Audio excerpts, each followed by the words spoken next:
Hi guys, आप सभी का फिर से स्वागत है हमारे YouTube चैनल उदय मैथमेटिक्स क्लासेज में।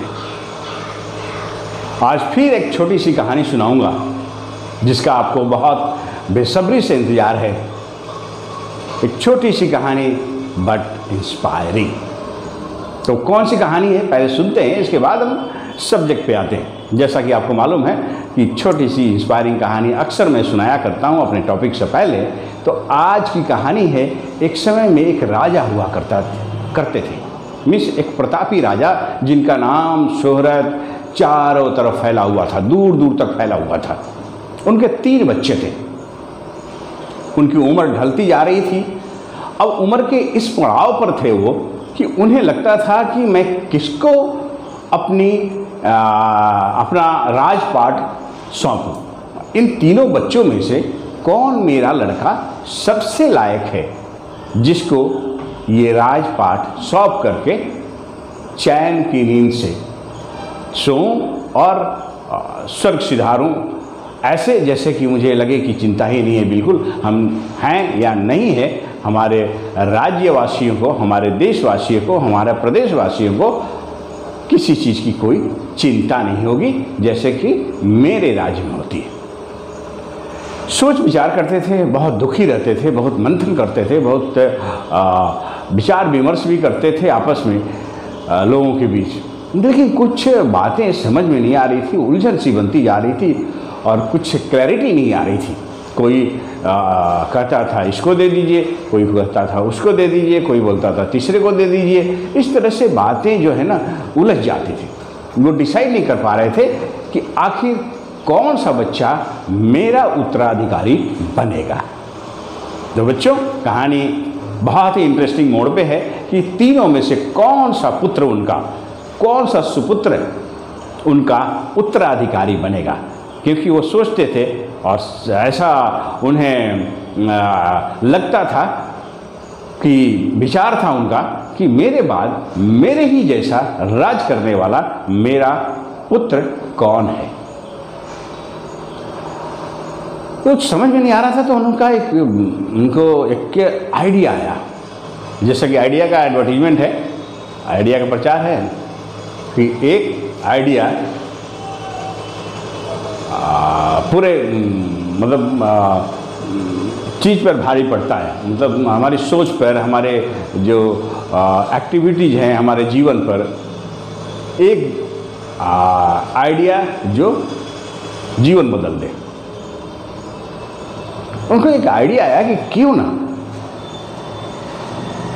एक खेल खेला जाए।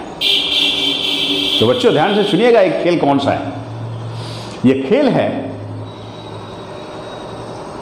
एक दिन अचानक पूरे उनके राज्य में खबर फैल गई कि राजा साहब का डेथ हो गया, मृत्यु हो गई। शोक की लहर सी दौड़ पड़ी। उस राज्य के बच्चे बच्चे के आंखों में आंसू आ गए, क्योंकि वो राजा ही ऐसे थे, प्रतापी राजा। किसी को दुख नहीं दिया था उन्होंने, सबको सुखी देखा उन्होंने, सबके सुख की चिंता की उन्होंने, दुख कभी किसी को होने नहीं दिया। तो उनके दुख मीन्स उनके मृत्यु की खबर सुनते ही पूरे राज्य में सुख की लहर दौड़ पड़ी। हर घर में मातम छा गया। लोगों को लग रहा था कि अब क्या होगा, अब कौन संभालेगा राजपाट को। वैक्यूम सा क्रिएट हो गया। जैसे चक्रवात आता है वैक्यूम फिलअप करने के लिए। जब चक्रवात कैसे आता है बच्चों? चक्रवात आपने नाम सुना होगा।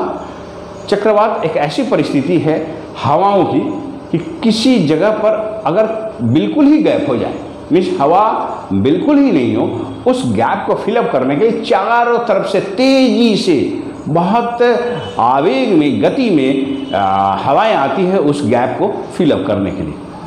क्योंकि आप जानते हैं, साइंस कहता है कि कोई भी जगह खाली नहीं होता। अगर खाली है तो कम से कम वहाँ पर हवा है। तो उस जगह को फिलअप करने के लिए जब तेज़ी से चारों तरफ से हवाएं आती हैं तो उसमें एक चक्रवात क्रिएट होता है, जो गोल होते हुए बहुत सारे, यहाँ तक कि भारी भरकम चीज़ को भी कभी कभी बहुत बड़ा चक्रवात आता है तो उठा करके एक जगह से दूसरी जगह फेंक देता है।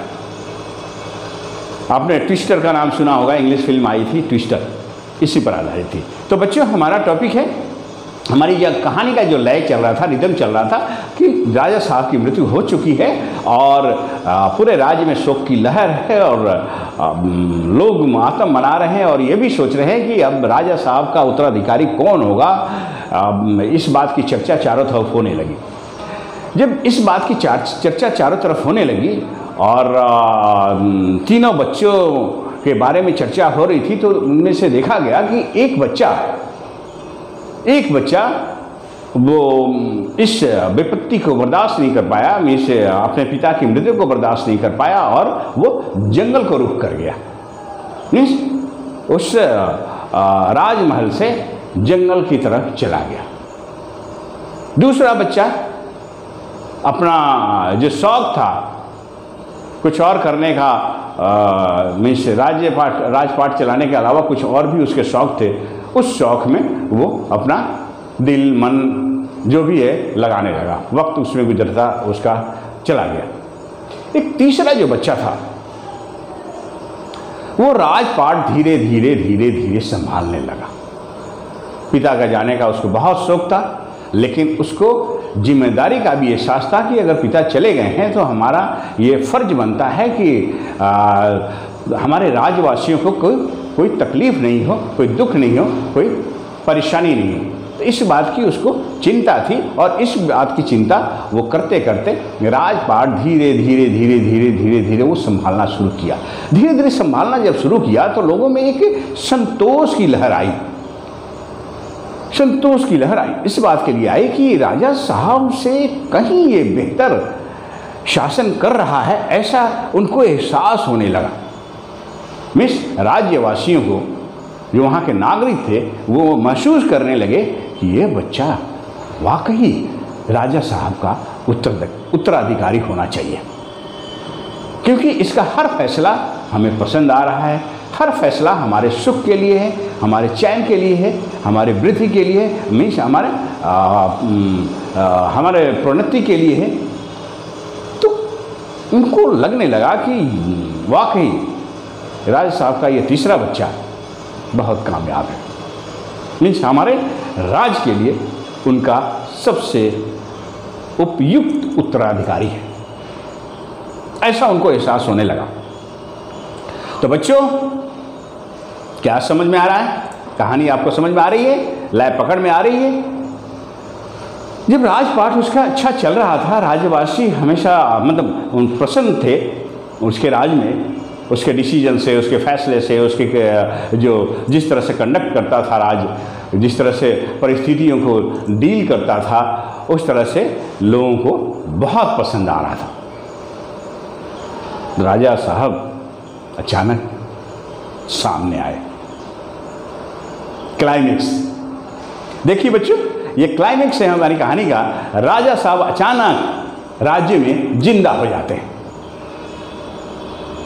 ये महीनों दिन बाद की बात है, मृत्यु के अपने अचानक जिंदा हो जाते हैं और ये राज्य में एक अद्भुत सी ये थ्रिल पैदा हुआ। लोगों के अंदर इतनी उत्सुकता, इतनी खुशी की लहर दौड़ पड़ी, इतनी मतलब चारों तरफ मिठाइयाँ बंटने लगी, ढोल नगाड़े सब बजने लगे और चर्चा होने लगी कि राजा साहब फिर से वापस आ गए।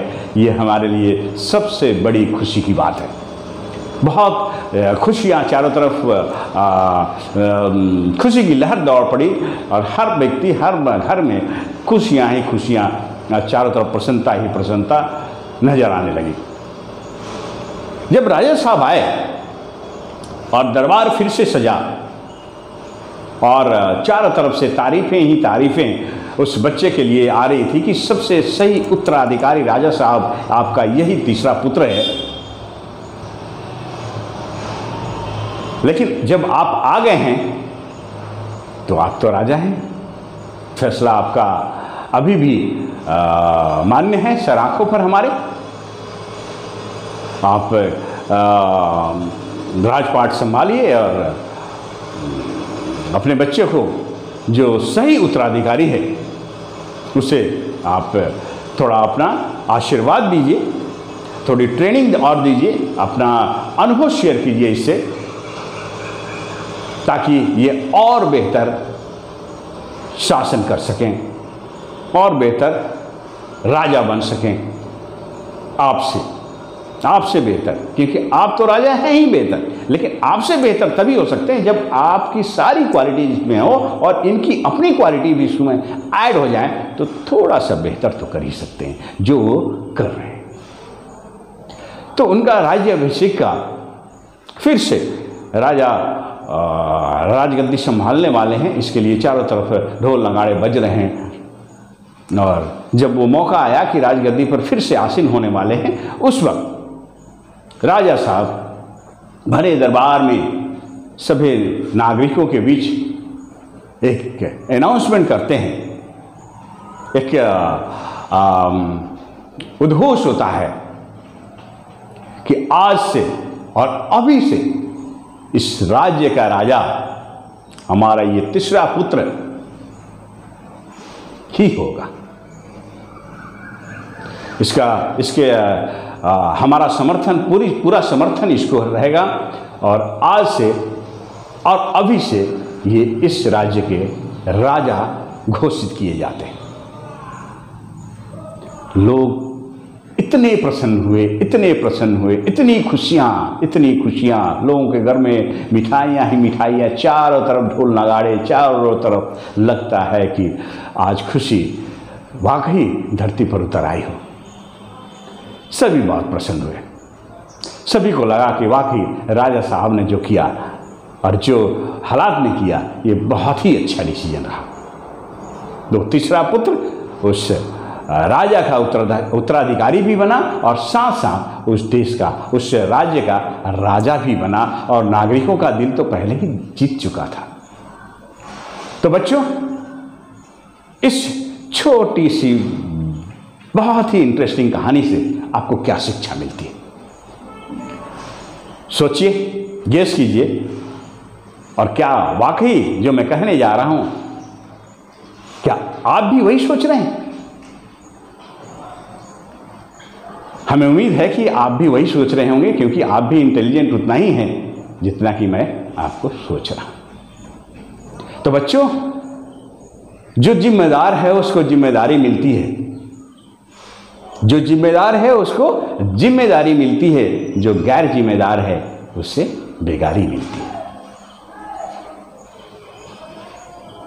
इस बात पे तालियां, इस बात पे तालियां। वाकई जो जिम्मेदार है उसको जिम्मेदारी तो वाकई मिलनी चाहिए, जो इस कहानी के जरिए आपको समझ में आ रहा होगा। जो गैर जिम्मेदार है वो अपने आप वक्त के साथ बेकार हो जाता है, बेकारी का शिकार हो जाता है। इन तीन बच्चे थे और तीनों का अधिकार पूरा था, लेकिन एक ने साबित किया, बाकी दो ने अपना उत्तराधिकारी होने का कोई सबूत नहीं दिया। तो इस तरह से बच्चों, अगर आप पढ़ रहे हैं तो जीवन में आगे बढ़ने के जैसे जैसे मौके आएंगे, और जिस तरह से आप तैयारी करके पूरे जोश व खरोश से आपके अंदर वो एबिलिटी होगी, वो ज्ञान होगा, जिसके जरिए उन एग्ज़ाम्स को टैकल करके आप आगे बढ़ेंगे, तो इसमें कोई दो राय नहीं है कि आपको कोई रोक सकता है। Talent speaks, knowledge is a power. बहुत सारे अच्छे अच्छे शब्द लिखे गए हैं ज्ञान के बारे में। ज्ञान से बढ़कर कुछ भी नहीं। पेन इज माइटर देन शोर। एक कलम उस तलवार से ताकतवर होता है, ताकतवर होती है। वही कलम की शक्ति बहुत विशाल होती है। अकल बड़ी की भैंस। बहुत सारे मुहावरे, लोकोक्ति वगैरह प्रसिद्ध हैं ज्ञान के बारे में। तो बच्चों, पढ़िए, मन लगाकर पढ़िए, वक्त आपका इंतज़ार कर रहा है, और आप आगे बढ़िए पढ़ करके। इससे ज़्यादा प्रसन्नता और क्या होगी आपके लिए भी, हमारे लिए भी, आपके परिवार के लिए भी, आपके देश के लिए भी, आपके दोस्तों, आपके संबंधियों के लिए भी। तो बच्चों, चलते हैं। एक जो टॉपिक है आज का, उस टॉपिक के बारे में चर्चा करते हैं। वो टॉपिक भी बहुत ही इंटरेस्टिंग है, जैसे कि ये कहानी रही, बहुत ही इंटरेस्टिंग कहानी थी। और इससे भी इंटरेस्टिंग हमारा आज का टॉपिक है। आज का टॉपिक हम बहुत ही क्या बोले, बहुत ही इंटरेस्टिंग है, जो हर परीक्षाओं में इससे क्वेश्चन पूछे जाते हैं। आज टॉपिक के बारे में ही चर्चा करेंगे। टॉपिक के अंदर जो जो चैप्टर्स हैं उनको हम सिलसिलेवार ढंग से आगे आने वाले वीडियोज में आपके सामने रखेंगे।